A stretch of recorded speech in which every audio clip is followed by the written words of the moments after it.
Y para conocer lo que sucede en todo el mundo, ya estamos con nuestro columnista internacional, Tadeo Castiglione. Tadeo, ¿cómo estás? Bienvenido, buen día. Muy buenos días, estimado Bruno, estimada audiencia. Bueno, como siempre, una enorme alegría estar aquí y hoy con un día clásico de la Patagonia. Un día soleado, hermoso, pero frío, como siempre se mantiene en esta época del año. Bastante fresco, ¿no? La verdad que se siente las bajas temperaturas, pero bueno, ya estamos caminito a lo que va a suceder justamente en la próxima primavera, ¿no? Bueno, movimiento en Latinoamérica, ¿no? Ha habido elecciones, nosotros tuvimos las propias y ha sucedido que a lo largo y a lo ancho también de América se han dado elecciones importantes. Así es, estimado Bruno, esta semana tuvimos elecciones el domingo pasado en Ecuador, elecciones bastante interesantes. Ya veníamos mencionando anteriormente la situación de descontrol en este en esta espiral de violencia que se vivía en Ecuador, donde incluso se asesinó a un candidato a presidente, una situación bastante tensa que se vivía socialmente debido a todo lo que esto conlleva, una conmoción social importante. Elecciones que fueron adelantadas, no correspondía en este año que hayan elecciones, pero bueno, por los diferentes motivos políticos se terminó en esta situación de elecciones generales adelantadas en Ecuador. Resultados esperables, con una victoria con un poco más del 30% de los votos de la candidata Luisa González de Revolución Ciudadana, este partido que dirigía el presidente Rafael Correa, histórico presidente de Ecuador, exiliado en Bélgica actualmente. Y un resultado que, si bien son 32%, hay segunda vuelta electoral porque no se llegó a los 50% necesarios. Y del otro lado, un candidato de estos candidatos que se han hecho famosos a lo largo de nuestro país es outsider, candidatos por afuera, que es difícil categorizarlos o encasillarlos en un lugar fijo. Y van a ser segundas vueltas electorales en el mes de octubre y que va a reflejar la división, la polarización de una sociedad que va a estar bastante complicado y complejo, ya que todo el arco opositor desde derecha a izquierda van con este candidato que se llama de apellido Noboa para derrotar nuevamente al candidato de Correa. Recordemos que las elecciones pasadas, hace 3 años, cuando fue elegido Guillermo Lasso como presidente, en primera vuelta también ganó un candidato de Correa, Arauz, que después en segunda vuelta electoral sería derrotado. Bueno, más o menos el mismo panorama se repite este año, pero con una nueva realidad debido a todo el desgobierno que ha habido, y que esto marcaría también que tenemos momentos de elecciones que van a estar bastante interesantes para el mes de octubre. Siguiendo con el panorama electoral, hubieron elecciones en Guatemala, segunda vuelta electorales, y acá pasó algo singular que no suele pasar en muchos lugares, que se tardaron semanas en contar todos los votos para ver quién eran los candidatos que iban a participar de esta segunda vuelta electoral que se realizaron, porque todos sacaron márgenes muy parecidos de votos, una sociedad también con un gran espiral de violencia, una sociedad que venía mal económicamente, como dicen los mismos guatemaltecos de Guatemala, Guatapeor, es muy común este dicho, y venían de una serie de malos gobiernos, de tal manera que estaba muy fragmentado el electorado. Y bueno, el candidato que sacó 15% de los votos, que fue el que más votos sacó en primera vuelta, fue elegido este fin de semana con más del 60% de los votos. Por primera vez un candidato progresista, un candidato de centro-izquierda, llegaría al gobierno de Guatemala, lo cual es una reconfiguración bastante llamativa en América Central, pensando en la influencia que tuvo México en todo esto, sabiendo que todos los países de América Central tienen como actor principal a México, que de alguna manera es un soporte económico, un socio comercial seguro para todos estos países, de tal manera que este giro de Guatemala tiene que ver bastante con esta influencia de México, del gobierno que está llevando a cabo Andrés Manuel López Obrador como presidente mexicano, y que, bueno, reconfigura un nuevo panorama en América Central, donde hay una serie de gobiernos progresistas bastante interesantes. Nicaragua de Daniel Ortega, Honduras, a donde está Xiomara Castro, la esposa del derrocado expresidente Manuel Zelaya, y bueno, ahora un gobierno también progresista en Guatemala. Veremos qué rumbo va a tomar. Ganó muy holgadamente la segunda vuelta electoral, lo cual le da un respaldo social importante para llevar a cabo las diferentes transformaciones que prometió en campaña, pero que va a estar complicado debido a que el Congreso de Guatemala, como habíamos mencionado, quedó totalmente fragmentado, tienen minoría absoluta y va a estar sumamente interesante el escenario en Guatemala. Pero estábamos mencionando México. Mañana en México hay una suerte de internas, una suerte de paso, pero dentro del partido gobernante Morena, el cual dirige el presidente López Obrador, pero que el López Obrador dijo que no va a repetir elecciones, que no se va a presentar. Entonces esto a machetazo limpio se convirtió en una interna bastante complicada en México, que se va a definir el día de mañana a través de lo que se llaman encuestas, que en realidad son votaciones primarias, a donde la gente va y vota cuál prefiere que sea su candidato. Lógicamente, del candidato que salga de estas elecciones va a ser el candidato presidencial para el año próximo, y desde ya tienen una gran base electoral como para ganar las elecciones del año próximo. Por lo cual, hice una pregunta, ¿tiene buena imagen López Obrador? Alrededor del 60-70% de imagen positiva, sobre su gobierno más del 50%, por lo cual unas elecciones en México están prácticamente cocinadas. Sí hubo una lucha intestina que podría permear los votos en esta interna que se define el día de mañana.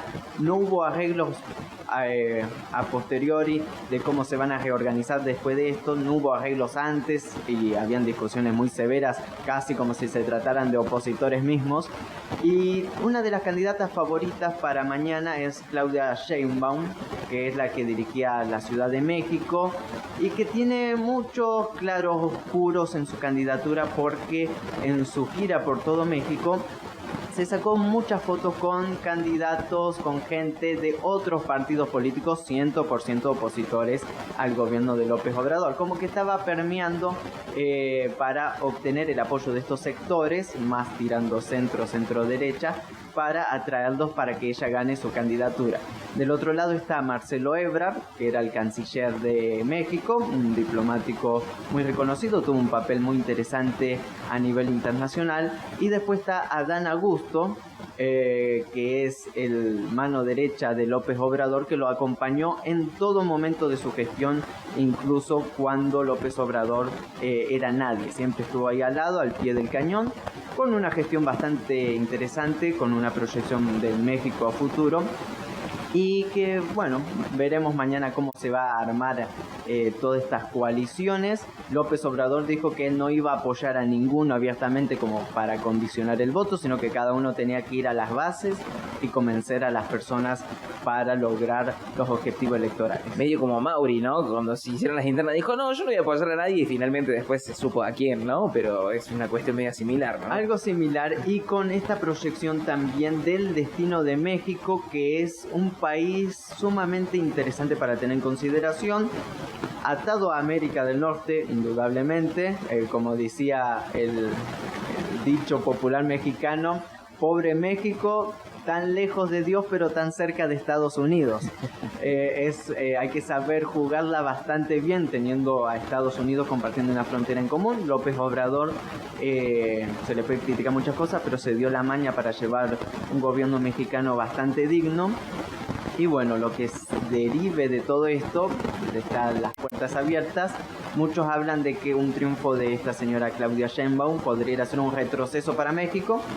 Bueno, se analizará, se verá cómo son todas las panoramas. De igual manera, yo creo que después de esto van a tener que hacer reuniones puertas adentro para no perder el electorado y para mantener una coalición fuerte de cara a las elecciones generales. Ahora, recién estabas hablando de las elecciones que se han dado en Centroamérica y ahora las que se dan en México. Consulto, ¿se dan con boleta papel como sucede acá en la República Argentina? ¿Cuáles son las metodologías de...? Bueno, generalmente en todos los países latinoamericanos, excepto en Venezuela, que tienen un sistema de herradura que es voto electrónico con un sistema propio nacional, el resto de los países Sí, siguen votando con papel, es medio arcaico y también tiene que ver mucho con este juego electoral de contar los votos todo después. Es bastante complicado. En el caso de México, los resultados siempre pueden llegar a tardar días en contarse de una población de cientos de millones de personas con votos. Es bastante complejo esa situación. Pero sí, como bien mencionas, es de papel, algunos y con todos los amaños que pueden existir en un sistema como ese. Complicado, ¿no? Bueno, la consulta estaba justamente por esto, ¿no? Porque veo que nos vamos acercando acá en la ciudad de Plotier a las elecciones. Acá son van a ser a través del voto electrónico, pero las PASO fueron con boleta, papel. Lo mismo va a suceder en elecciones generales. Y pensaba en esto, ¿no? A nivel mundial, cómo se van ubicando los distintos países. Evidentemente todavía algunos lugares se sigue optando por la boleta papel, ¿no? Sí, incluso en muchos países de Europa el sistema, igual que en Estados Unidos, es medio arcaico. Vamos a decir que incluso se puede votar a través de correo postal a distancia y semanas anteriores. ¿Quién controla ese voto? ¿Quién garantiza que ese voto sea así, que llegue? Bueno, es siempre tema de discusión. Imagínate si sucede esto en la Argentina, cuántas conjeturas habría detrás de eso, ¿eh? Nos vamos a una pausa, quédate ahí que al regreso seguimos repasando lo que sucede en el mundo de la mano de Tadeo Castiglione.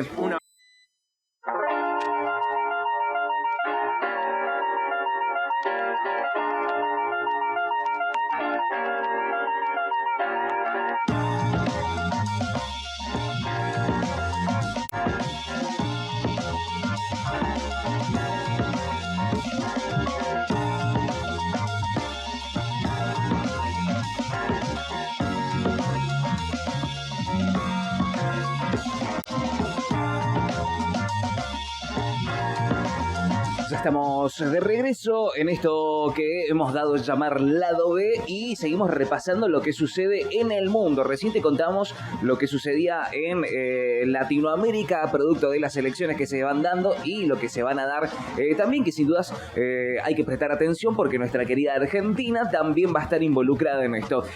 Tadeo, bueno, mucho movimiento mundial y recién hablábamos también de lo que había sucedido en América y todo lo que tiene que ver, ¿no?, con los bloques económicos, ¿no?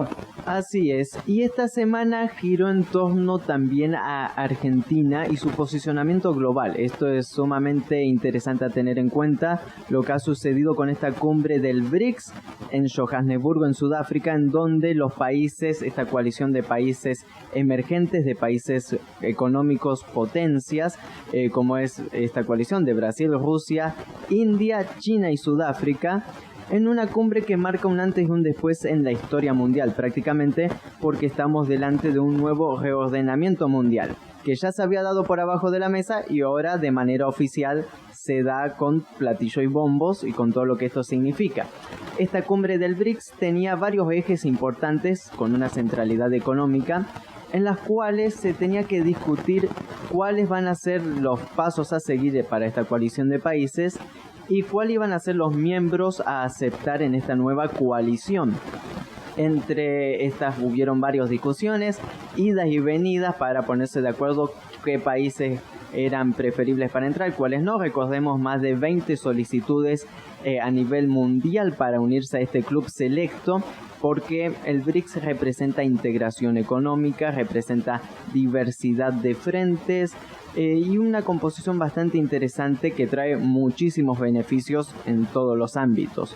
Más allá del respaldo político que de todas las potencias emergentes mundiales, también es un apoyo y un respaldo económico, teniendo una fuente de financiamiento por fuera del Banco Mundial, por fuera del Fondo Monetario Internacional, con tasas muy bajas y con grandes proyectos de desarrollo de infraestructura. Entonces es necesario comprender todo esto que viene de la mano del BRICS. Se discutió y se dijo, bueno, de la noche a la mañana, que 6 países pasarían a formar parte oficiales del BRICS a partir del 1 de enero del 2024 y que otras 15 solicitudes se iban a mantener en análisis para la próxima cumbre del BRICS el año próximo. interesante, ingresó a Argentina, algo que fue bastante interesante cómo ingresó a Argentina, y después de esto una serie de países africanos y del Medio Oriente. Entre los países africanos podemos mencionar el ingreso de Etiopía, una potencia económica bastante importante que representa lo que se suele llamar la flor del Nilo, debido a su importancia económica, sus cantidades de habitantes y todo lo que esto refleja. También Egipto, otro país en el norte del África con una importante cantidad de población y con un potencial económico bastante interesante. Y Egipto, puente de dos continentes, del África y del Asia, respecto a lo que tiene que ver con Medio Oriente. Y por el otro lado ingresan tres países, dos países árabes y la potencia Persia. Entonces estamos hablando de Arabia Saudí, Emiratos Árabes Unidos e Irán. Tres países que hasta hace pocos años estaban prácticamente en guerra. Recordemos una gran disputa entre los saudíes y los iraníes, y una guerra entre el medio, que es la guerra de Yemen, en las cuales se utilizó un país en el medio como para puente de conflicto internacional entre las fuerzas saudíes y las fuerzas iraníes. En este panorama, ahora todos miembros de la misma coalición, pues bueno, esto se fue dando de la mano de China, que ya había organizado a principio de año la paz entre Arabia Saudí e Irán, que se vuelvan a abrir relaciones internacionales, y bueno, de alguna manera esto pone fin al conflicto también en un país como lo es Yemen. De esta manera tenemos un escenario mundial bastante interesante, complejo, y que abre juego a lo que veníamos mencionando, un nuevo mundo, un mundo que solemos llamar multipolar. ¿Por qué multipolar? Porque tiene múltiples polos. No todos estos países piensan igual, no son todos países comunistas, como alguien dijo por ahí. Yo no sé si le llegará al príncipe heredero de Arabia Saudí, a Mohammed bin Salman, un asesor que le diga: che, hay alguien en Argentina diciendo que usted es comunista. Y bueno, serían situaciones bastante grotescas en el escenario mundial, confundir ciertos países con una ideología que ya está sepultada, creo que hace mucho tiempo, ¿no? Hace mucho tiempo. Mientras te tomas un matecito, Tadeo, yo te consulto, ¿por qué hay tanta resistencia por parte de ciertos países justamente ante la creación del BRICS, como esta cuestión paralela, ¿no?, a lo que existe hace muchos años, como decías recién vos, el Banco Interamericano, el Fondo Monetario y toda esa cuestión?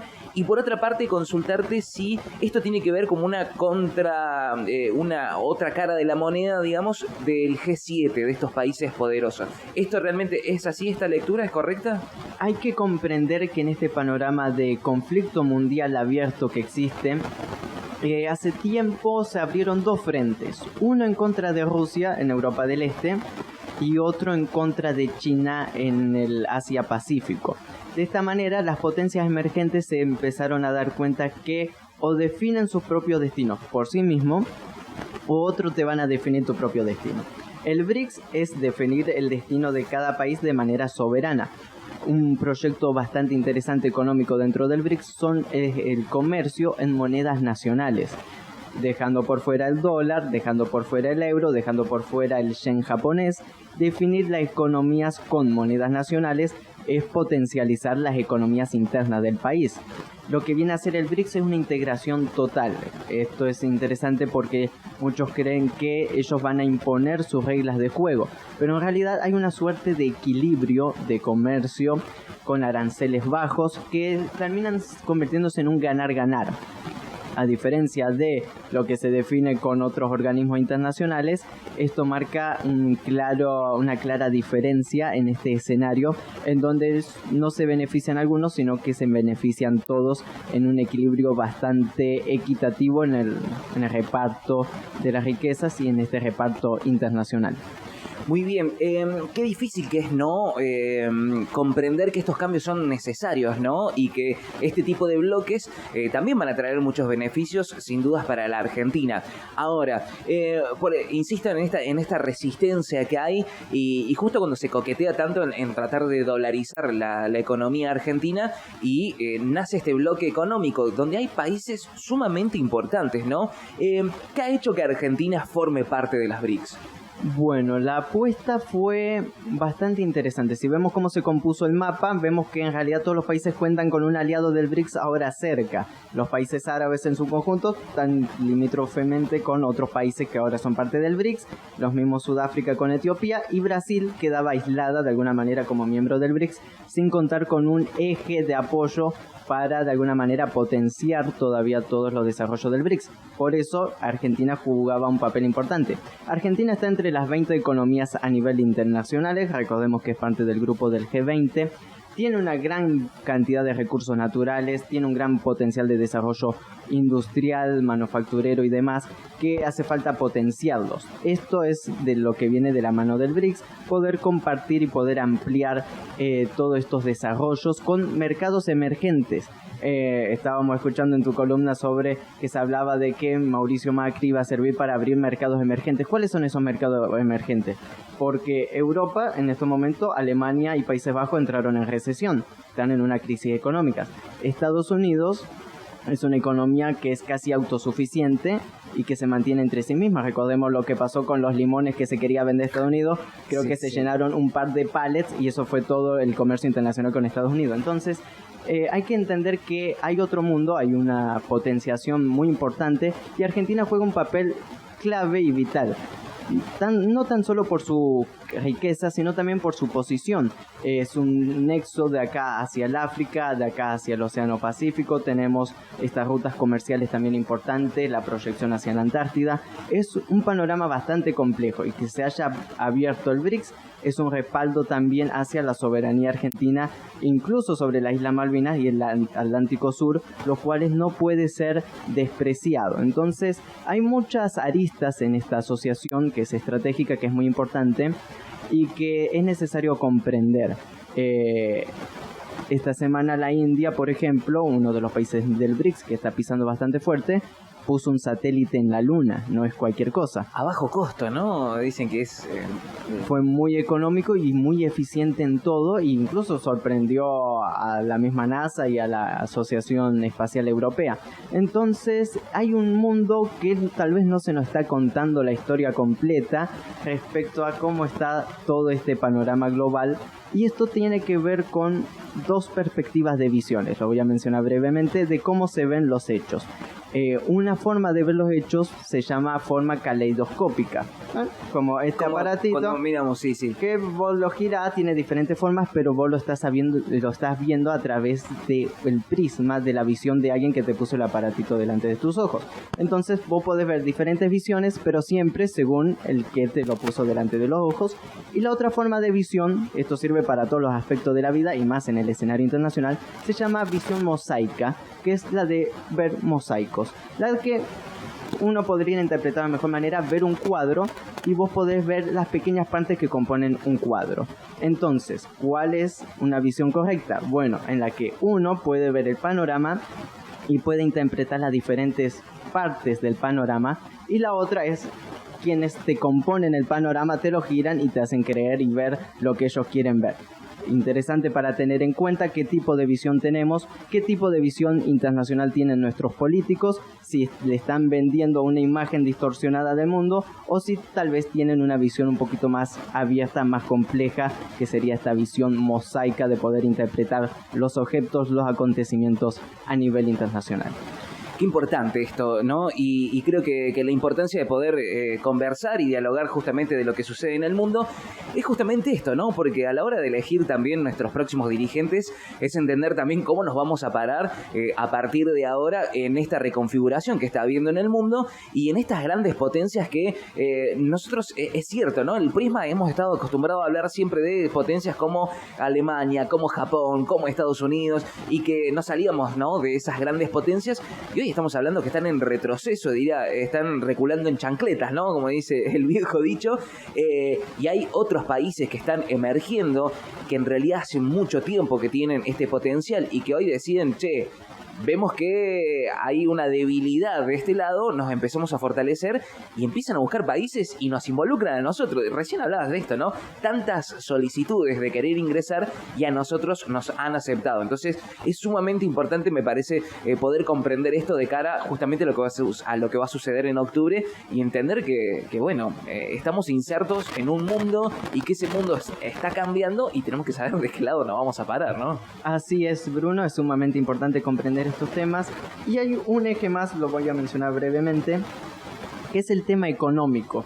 En un mundo en que se está desdolarizando, en que ya no se está utilizando mucho el dólar, Argentina entra en este bipartidismo, dólar sí o dólar no, y que tiene que ver mucho con el panorama global. Imaginemos una Argentina dolarizada, quisiera decir que todo el comercio internacional pasa a ser en moneda dura de Estados Unidos, cosa que no le beneficia a ninguna potencia emergente, a ninguna potencia mundial que se está configurando, y por eso también apresurar que ingrese Argentina. Creo que dentro de los países que habían enviado la solicitud, Argentina no completaba todos los puntos para ingresar, pero se le hizo ingresar tal vez por la fuerza, tal vez por la ventana, por la chimenea, como queramos decir, pero con este papel se le abre una oportunidad muy grande a la Argentina, una oportunidad que no va a suceder dos veces. Entonces es sumamente importante tener todo esto en cuenta y con todo lo que esto viene. Junto con el BRICS viene la nueva ruta de la seda de China, inversiones en infraestructura crítica, que es sumamente importante para los desarrollos de los países. Lo hemos visto en Asia Central, lo mismo en África, cómo se están desarrollando países que tienen crecimiento incluso superior al 10% anual. Entonces, eso es lo que se viene para la Argentina si sabe definir de alguna manera el próximo escenario, tanto local, que se va reflejado en el escenario internacional también. Esperemos que finalmente los que asuman el control de la Argentina puedan entender, ¿no? Puedan hacer una buena lectura de esto.